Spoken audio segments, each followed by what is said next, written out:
तिची आसवे तिची सावली, व्यथा मनाची उरात लपली,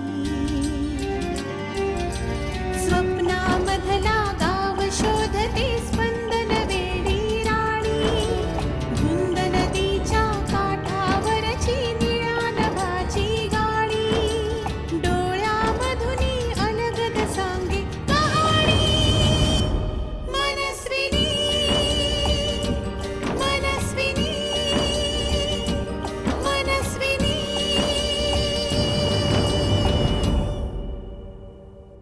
अक्षय म्हणत होता की इन्स्पेक्टर जाधवांना सुद्धा ही केस साधी वाटत नाहीये. ते म्हणाले की ते ह्या केसचा छडा लावणारच. कुणाच्या तरी स्वार्थाचा बळी आहे. अक्षय बोलला? अरे काय झालं नीट सांग बाबा. ती जागा म्हाताऱ्याने ट्रस्ट केली. भोसले मराठीतच बोलतोय. ती जागा म्हाताऱ्याने ट्रस्ट केली. आता स्वप्न बघायचं विसरा आणि त्यांनाही सांगा जमिनीवर या. अरे मला खरंच माहित नाही अक्षय. आणखी एका माणसाचा नंबर होता फोनमध्ये, काहीतरी मायकल लोपिस नावाचा. तू ओळखतेस त्या माणसाला? कोण मायकल लोपिस? मी नाही ओळखत त्याला. हा मायकल लोपिस कोण आहे? त्याचा आणि आईचा काय संबंध? भेटले असते ते. पण जर यांना माहित असतं तर ते बोलले असते मला.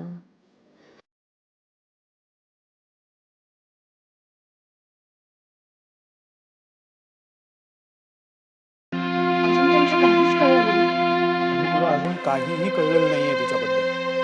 हे बघ, आणि जर मला कळलं असतं ना तर मी अख्ख्या जगाला ओरडून सांगितलं असतं. तुला खरंच सांगतो, मला सध्या माझ्या आजूबाजूला हे काय घडतंय, कशामुळे घडतंय, काहीच कळत नाही. एकूणच काय कशाचीच टोटल लागत नाहीये. म्हणजे बघ ना, माझ्या अवतीभोवतीची ही सगळीच माणसं, त्यांचे लागे बांधे, कुठली कशी एकमेकांशी असलेली त्यांची कनेक्शन, कशाचीच काही टोटल लागत नाही मला. नाही म्हणजे मी हे फक्त आता माझ्या आईच्या या सगळ्या प्रकाराबद्दल नाही बोलत आहे, एकूणच सगळ्याच बाबतीत. म्हणजे आता बघ ना, रश्मी काय, सयाजीराव काय, त्यांचं तर मला मनाचा काही थांगच लागणं शक्य नाही. त्यांचं तर अक्षरशः पोटात एक आणि ओठात एक अशी परिस्थिती आहे. काहीच कळेन असं झालं. आधी हे सगळं सयाजीरावांचं प्रकरण, त्याच्यानंतर माझ्या आईचं हे असं, त्यानंतरचा तिचा हा ऍक्सिडेंट. अगं दुसऱ्यांदा घरातनं निघून गेली कोणाला न सांगता सवरता. कशाचा म्हणून अंदाज घ्यायचा नाही आणि काय करायचं, कसं वागायचं. अक्षरशः फ्रस्ट्रेट झालो या सगळ्या प्रकारांमध्ये. अक्षय अरे शांत हो. अगं शांतच आहे मी, पण मला वाटत नाहीये की माझ्या अवतीभोवतीची माणसं आणि ही सगळी परिस्थिती मला इतके दिवस शांत बसू देतील. काय चाललंय काहीच कळत नाही ग. म्हणजे आता साधी गोष्ट बघ ना, आता हे सगळं आईचं हे असं घडलं, तिचा ऍक्सिडेंट झाला, आमचे सयाजीराव साधी चौकशी सुद्धा करायला आले नाहीत की ती कुठे आहे, कशी आहे, काही कळलंय का तिच्याबद्दल. पाहिलीच त्यांची मुजोरी.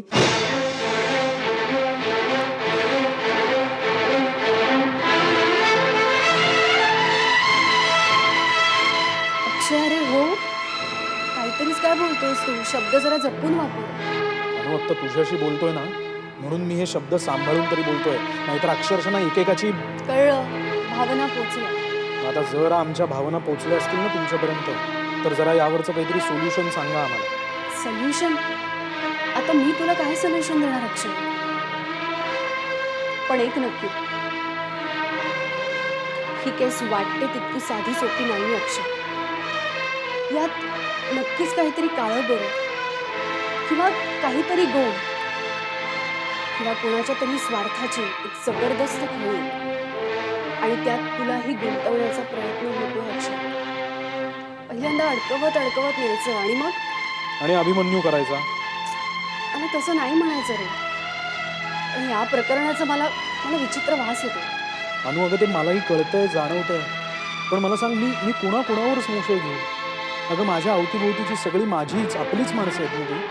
अरे अक्षय, असा डायरेक्ट संशय घेऊ नकोस.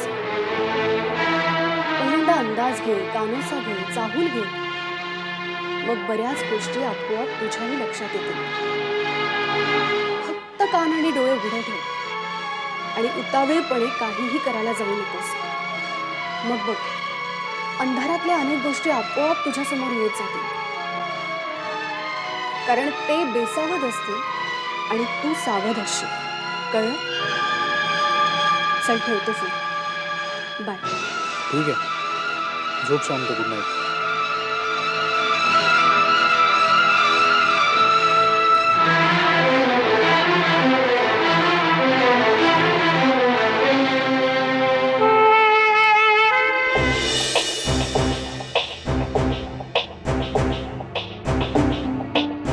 त्या दिवशी आईच्या फोनवर तुझे आणि सयाजीरावांचेच सगळ्यात जास्त कॉल गेले होते.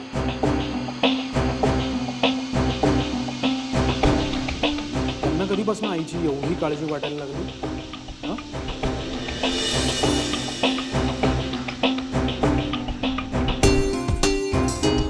आणखी एका माणसाचा नंबर होता फोनवर,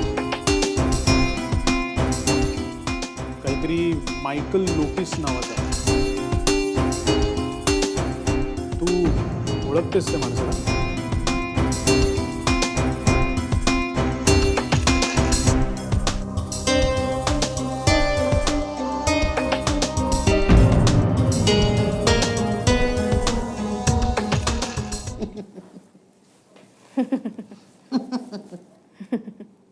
पीलू तेरे नीले नीले ओठों की ये बनम पीलू.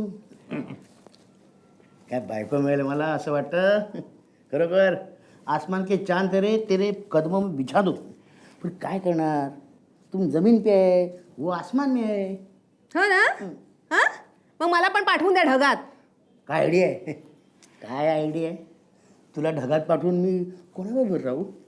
कशाला पाहिजे कोण तुमच्या बरोबर राहायला? हो ना? का? अहो, तुम्ही स्वतंत्र आहात आणि स्वतंत्रच राहणार. तू ना अशी ह्या किटी पार्टींच्या बायकांबरोबर जात जाऊ नको. ते काय होतं, तुझ्या सुपीक डोक्यात ना असे भिकार विषय येतात. तुम्ही फारच चांगल्या लोकांमध्ये वावरता ना. तुमचे विचार संत विचार. ए रश्मी, तू आता मूडची आई. पत सांगतो ना, वाट लावू नको. आधीच सांगतो. हा, मी उशीर आलो, तू चिडली ना, परफेक्ट. मी दारू पिऊन आलो, तू चिडलीस, परफेक्ट. मी स्वतःहून गेलो ना दारू प्यायला, मित्राने मला ओढत नेलं माहिती आहे. मग मी तरी काय करणार. पण तिथे सुद्धा तुझी आठवण आली मला. हां, मग पहिलं पेक घेताना तुझी आठवण आली. 15 मिनटं घेतली पहिलं पेक. हळू तुझी आठवण घे. मग तुझी आठवण जामच अस्वस्थ करायला लागली मला. हो, मग गोटारे गोट घटा मारली. मग मित्र पण बोलले, सयाजी काय तुझा स्टॅमिना आहे या वयात. हो, जुने मित्र माझे. कोण? मायकल लोपिस का?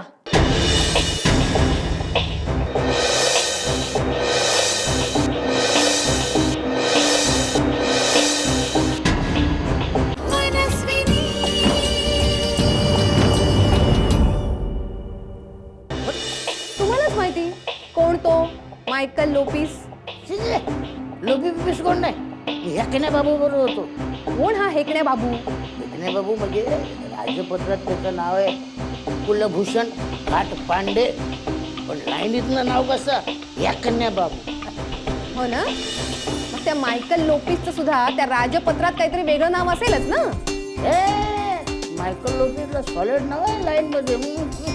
काय मान आहे त्याला लाईन मध्ये. हा, मान खाली घालावं असं काम करत नाही कधी तो. सगळं काम कसं चक. मी ओळखतो त्याला, म्हणजे तुझ्या आईनं, म्हणजे आमच्या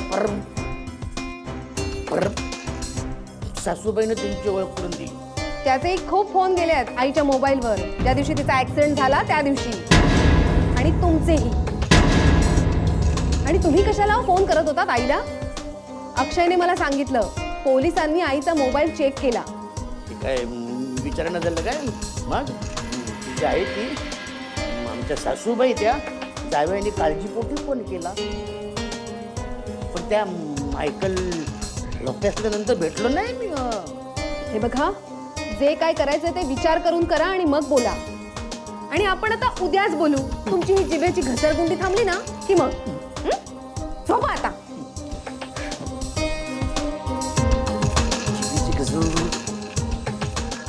मी त्याला बोललो होतो तेल जास्ती घालू नको. घसर. दगडू, काय झालं साहेब? तुम्ही असं अचानक बोलवलं तेवढ्या रात्री? काही नाही रे, खरंच खूप अस्वस्थ वाटतंय मला. म्हणजे काय कळलं का तुम्हाला? नाही रे, अजून काहीच कळलेलं नाहीये, त्यामुळे तर अस्वस्थता जास्तच वाढली आता. त्यात तू हे सयाजीरावांबद्दल सांगितल्यामुळे तर आता आणखीनच. सॉरी सर, म्हणजे मला तुम्हाला त्रास द्यायची इच्छा नव्हती. नाही रे, त्रास कसला आलाय त्यात? उलट मीच आता काहीही करून या प्रकरणाचा छडा लावायचंच ठरवलं. म्हणजे बघ ना, मी सतत विचार करायचा प्रयत्न करतोय की हा मायकल नक्की कोण आहे, कोण असावा तो. रश्मीला सुद्धा विचारून पाहिलं पण तिलाही माहिती नाही. त्यामुळे आता माझी अशी पक्की खात्री पटत चालली आहे की सयाजी त्या मायकलला नक्कीच ओळखत असणार. नक्की सर, मलाही तसंच वाटलं होतं, म्हणून तर मी तुम्हाला बोललो होतो. नाही रे, ही जी काही सगळी वेडी वाकडी कनेक्शन्स लागतायत ना सध्या, ती काय आहेत हेच मला समजेना सुद्धा. आणि त्यात सयाजी हा इतका पक्का मुरलेला गडी असल्यामुळे तो कधी कसा वागेल काहीच सांगता येत नाही. बरोबर आहे, साप आहे तो साप, पाळला तरी डसायला कमी करणार नाही.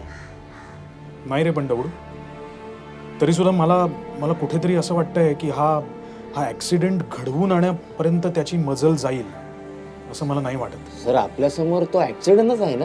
नाही, असं कुठे सिद्ध झालं नाही. दगडू, खरं आहे तू म्हणतोयस ते. असं सिद्धही झालेलं नाहीये, आणि त्यात ते इन्स्पेक्टर जाधव, ते तर या प्रकरणात अजून काहीच हालचाल करत नाहीयेत. आता किती फोन करायचे त्यांना, कंटाळलोय मी.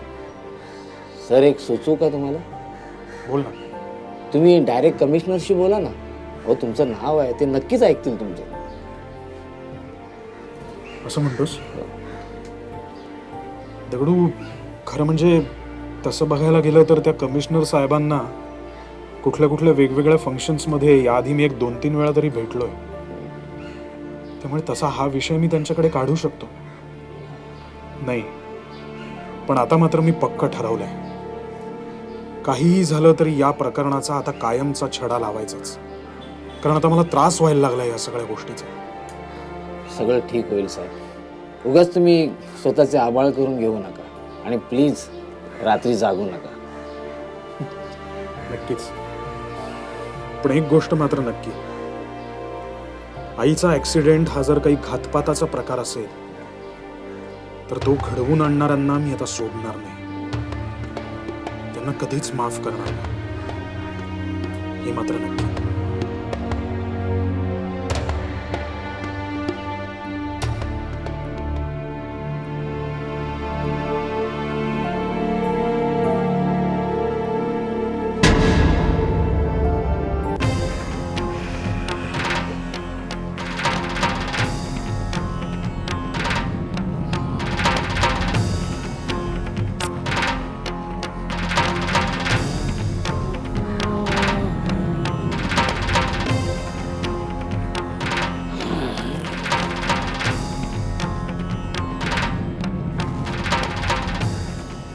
नमस्कार. अरे हा नितीन साहेब. काय चेष्टा करता का काय? काय हो साहेब, तुम्ही आम्ही कसले साहेब? आता आमच्या हातात सत्ता राहिली नाही हो. जाऊ दे, आपण आता मूळ मुद्द्याला हात घालूया. बोला ना. काय आज्ञा? एक प्लॅन आहे. देशमुख इंडस्ट्रीजना हलवून टाकूया. काय?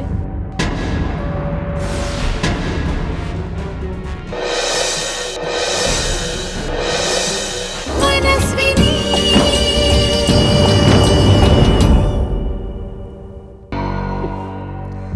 अहो मग त्यासाठी माझी मदत घ्यायची काय गरज आहे? तुम्ही एकटेच बसा. नाही ना, आता मला तिकडनं काढून टाकले आणि त्याचं कारण आहे ते सॉफ्टवेअर ते तुम्ही बनवता. तेव्हा त्याचाच आधार घेऊन आपण त्यांना धक्का देऊया. सॉलिड भूकंपासारखा धक्का देऊया ना. काय तुम्हाला जे म्हणायचं आहे ना ते स्पष्ट सांगा. मला काही कळलं नाही.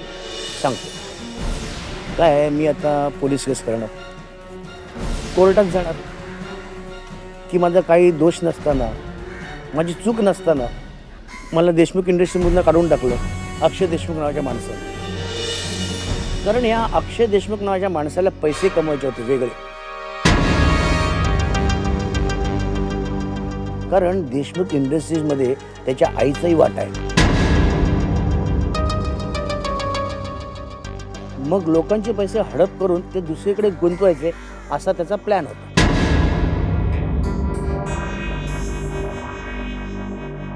मग असं सॉफ्टवेअर बनवूया असं त्यांनी मला सांगितलं. मग मी तुम्हाला बोलावलं आणि त्याविषयी कल्पना दिली.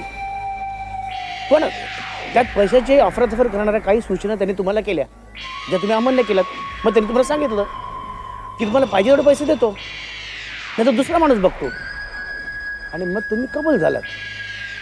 काय अहो तुमचं काय डोकं फिरलंय का? अहो असं करून मी माझी कंपनी डब्यात घालू? अहो आमच्याबरोबर राहा, आम्हा पैसा कमवाल. देशमुख इंडस्ट्री आपण ताब्यात घेऊ. हे बघा, मला या असल्या गोष्टींमध्ये काही इंटरेस्ट नाही. कळलं? तुम्ही ना छोटेच राहणार नितीनजी. हां, यंग आहात, जरा डेअरिंग करा. लक्ष्मी तुमच्यावरती कृपा छत्र धरेल. हां प्लीज, मी तुम्हाला सांगितलं ना ह्या गोष्टींमध्ये मला इंटरेस्ट नाही आहे. आणि पुन्हा जर या विषयावरती बोलायचं असेल ना तर मला इथे प्लीज बोलवू नका. ओके, निघतो मी. ठीक आहे, जशी तुमची मर्जी. पण यापुढे मी तुम्हाला भेटणार नाही, तुम्हीच मला भेटायला आहे. या तुम्ही मंडळावर आहे.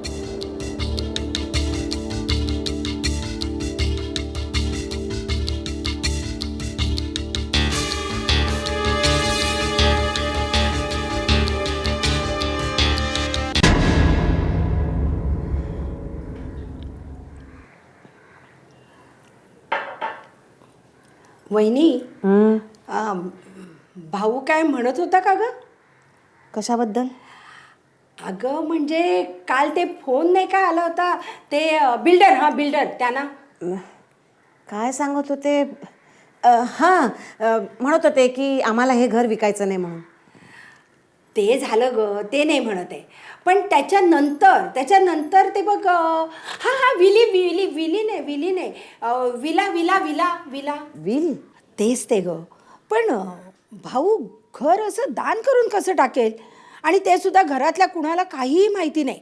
आता माझ्या मिलीचं जाऊ दे ग, पण तुला सुद्धा माहिती नाही ना. काही बोलला का ग तुझ्याकडे? बघा ना, तुम्हीच बोला ना त्यांच्याशी. हे नाही, मी नाही काय विचारणार. अगं मला ओरडेल तो. मला सरळ म्हणेल तुला काय करायच्या आहेत नसत्या चौकशा. नाही, मी काही बोलणार नाही. आता तू होतीस म्हणून तुला मी विचारलं, बाकी काय. पण काही बोलला तुझ्याकडे? वंच व्हील वगैरे काही नाही आहे. काल ना यांनी त्या बिल्डरची बॅट टाळण्यासाठी असं फोनवर सांगितलं. काय सांगतेस काय? तरी म्हटलंच मी भाऊ असं करणारच नाही. माझा अगदी भाऊवर पूर्ण विश्वास आहे. हो, पण हे कुणालाही सांगायचं नाही आहे, कळलं? आता तुम्हाला म्हणून मी सांगितलं आहे. आणि इतरांना सांगताना तुमचा भाऊ हे घर दान करणार आहे असंच सांगायचं. अगदी बरोबर. उगाचच प्रॉब्लेम नको. आणि खरं सांगू का वहिनी, मला की नाही घरात अगदी आता शांतता हवी आहे ग. ही नसती बिनकामाची माणसं येतात आणि आपल्याच बोडक्यावर बसतात. त्यापेक्षा ना मी आता तोंड बंद ठेवते. अगदी तोंडाला कुलूपच लावून टाकणार बस.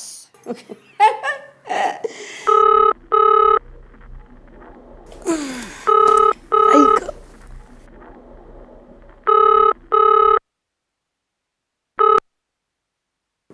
हॅलो, कोण बोलतंय?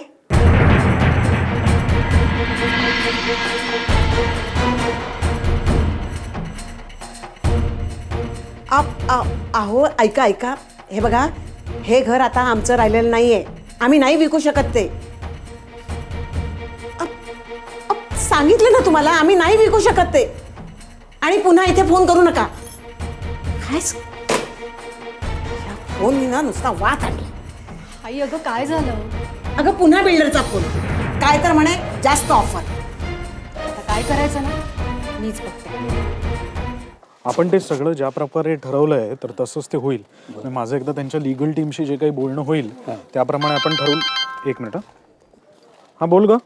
मला तुझ्याशी बोलायचंय, खूप महत्वाचं आहे. एक काम करूया, आपण संध्याकाळी भेटूया मग. मी एक काम करतो, मी तुला पिकअप करतो. फक्त कुठे आणि कसं भेटूया ते मी तुला एक थोड्या वेळाने फोन करून कळवतो.